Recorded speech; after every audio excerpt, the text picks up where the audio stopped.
She was 24 years old, a university student, a history major.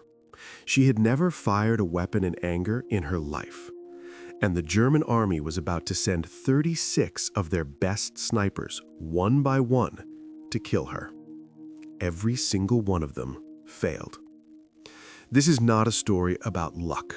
This is not a story about being in the right place at the right time. This is the story of a woman who looked at the most brutal war in human history and decided deliberately, coldly, with complete awareness of what it meant, to become its deadliest hunter. By the time it was over, she had 309 confirmed kills. The Germans had a name for her. They whispered it in their trenches at night: Lady Death. And what happened to the men they sent to stop her, you need to hear. Here's what most people get wrong about Lyudmila Pavlichenko. They think she stumbled into greatness, that the war found her, that she was simply a woman in the wrong place at the wrong time who happened to be a good shot. That is not what happened. She chose this. When Germany invaded the Soviet Union in June 1941, Lyudmila was in Kyiv writing her doctoral thesis. And the moment she heard the news, she walked to the nearest military recruitment office and told them she wanted to fight. They laughed at her. They handed her a nurse's application. She put it down. She asked for a rifle instead. The recruiter thought she was being dramatic, so she made him a deal. Give her a target, any target. She would show him what she could do. She didn't miss. 3 weeks later, she was on the front lines of Odessa, a city of 600,000 people surrounded by 300,000 Axis troops with a Mosin Nagant rifle, a spotter she barely knew, and orders to hold the line. She had no idea what she was walking into. Neither did the Germans. The siege of Odessa was not a battle. It was 73 days of slow, grinding, merciless attrition. Artillery at dawn, mortars through the afternoon, rifle fire through the night, and in between, silence. The kind of silence that is somehow worse than the shelling, because in the silence you have time to think about everything that could kill you.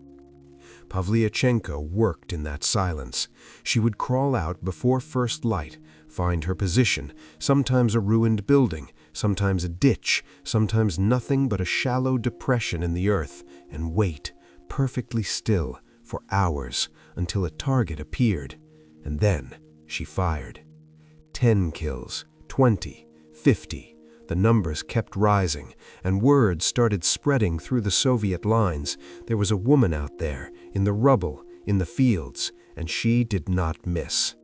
By the time Odessa fell and Soviet forces evacuated to Sevastopol, Lyudmila Pavlichenko had 187 confirmed kills in less than 3 months. 187. But here is where the story takes a dark turn, because the Germans had noticed her too. Sevastopol was different from Odessa. It was a fortress city, ancient stone walls, rocky ridgelines, a labyrinth of tunnels and caves carved into the Crimean cliffs, and it was surrounded completely. The German 11th Army, 200,000 men under General Erich von Manstein, one of the most brilliant military minds of the war, had encircled it and was grinding it apart piece by piece. Pavlichenko operated in the worst of it, the sectors where casualties were so high that officers stopped learning the names of new arrivals. Her kill count hit 200, then 230, then 250. And that is when the Germans made a decision. They were going to send someone to stop her. Not a patrol, not a bombing raid, a sniper, their best. What happened next was not a battle.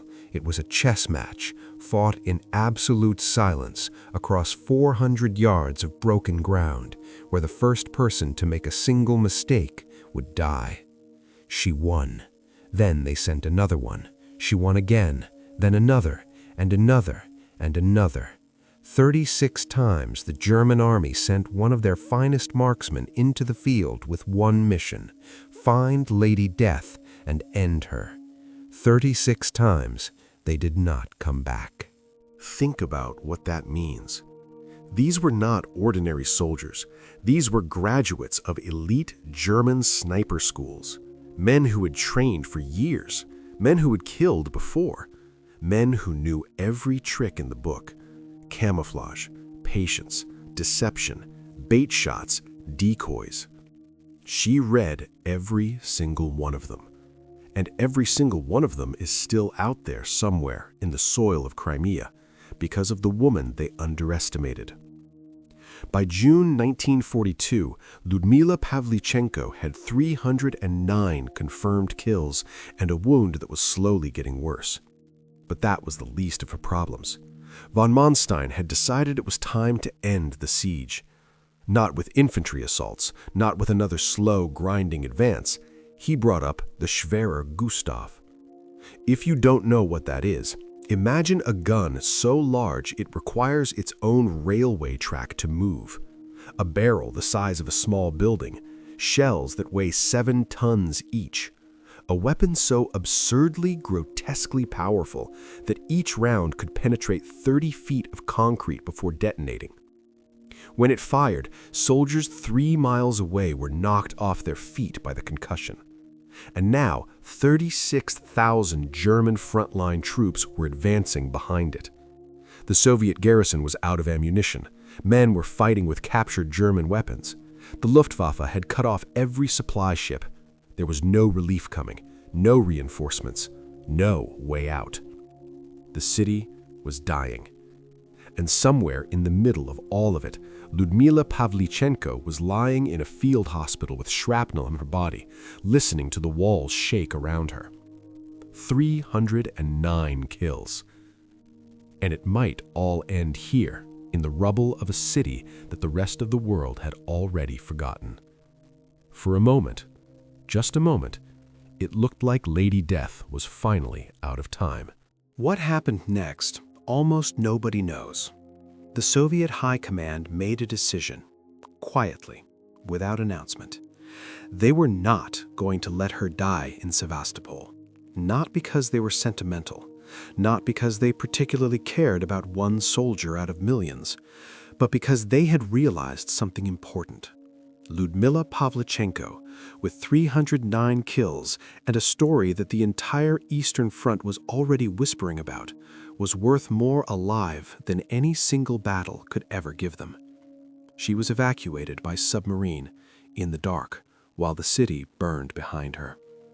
3 months later, she was standing in Washington, D.C. Eleanor Roosevelt, the First Lady of the United States, was personally hosting her, and Lyudmila was about to give a press conference that would be reprinted in newspapers across the entire Western world. The American journalists crowded around her, and they asked her, these grown men, these professional reporters, they asked her about her uniform, about the length of her skirts, about whether she found it difficult to maintain her appearance in the field.